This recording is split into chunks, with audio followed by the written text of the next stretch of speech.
or Arabia English, NATO says it is prepared to address any threat and will always do what is necessary to defend its allies. NATO និយាយថាខ្លួនត្រូវបានរៀបចំធ្វើសេចក្តីថ្លែងសន្ទរកថាពីការគំរាមខ្លះហើយនឹងតែងតែធ្វើអ្វី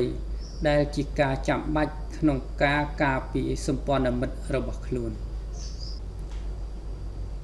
An official says in response to reports that Iran may be weighing attacks on US targets in Europe ការនិយាយជាផ្លូវការមួយក្នុងការឆ្លើយតបទៅរបាយការណ៍ដែលថាអេរ៉ង់អាចនឹងបង្កើនចម្បាំងសម្ដៅលើសហរដ្ឋអាមេរិកនៅក្នុងទឹកដីអឺរ៉ុប The official say NATO's defense was demonstrated when air defense intercepted ballistic missiles heading to Turkey from Iran on 4 occasions សម្ដីមន្ត្រីផ្លូវការ NATO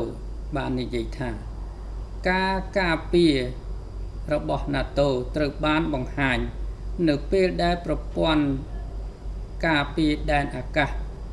កំជ្រួច ballistic ត្រូវបានដឹកនាំទៅទូគីដែលយកចេញពីប្រទេសអេរ៉ង់សម្រាប់ជាលើកទី4 The officer said